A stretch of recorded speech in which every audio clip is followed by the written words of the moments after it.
పక్కనే ఈరోజు ఒక చెరువు గట్టి దగ్గరికి వెళ్ళాను అనమాట. ఇది ఫంగస్ చేపలు పెంచే చెరువు అనమాట. వీళ్ళు చూడండి మేత వేస్తున్నారు.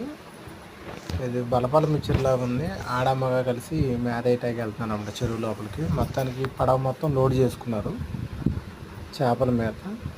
వీళ్ళిద్దరు కనపడే వాళ్ళిద్దరు ఒక ఫ్యామిలీ అనమాట. ఇటువైపు ఒక అమ్మాయి వేస్తుంది చూడండి, వాళ్ళ ఒక ఫ్యామిలీ, ఇంకొక అతను వస్తాడు. వీళ్ళిద్దరు కలిసి ఒక ఫ్యామిలీ అనమాట. వీళ్ళంతా చేపలకి మేత వేయటానికి వెళ్తాం అనేది జరుగుతుంది. ఇది నందివాడ మండలం పుట్టగుంట దగ్గర ఈ చెరువు అనమాట. చూడండి ఇంకొక అతను కూడా వచ్చాడు. ఇద్దరు స్టార్ట్ చేశారన్నమాట. మేత వేయటం అనేది స్టార్ట్ చేశారు. చూడండి చేపలు ఏ రకంగా కొట్టుకుంటున్నాయో పైకి లేచి మేత తినడానికి ఎగబడటం అనేది జరుగుతుంది. వీడియో నచ్చినట్లయితే లైక్ చేయండి, షేర్ చేయండి, సబ్స్క్రైబ్ చేయండి.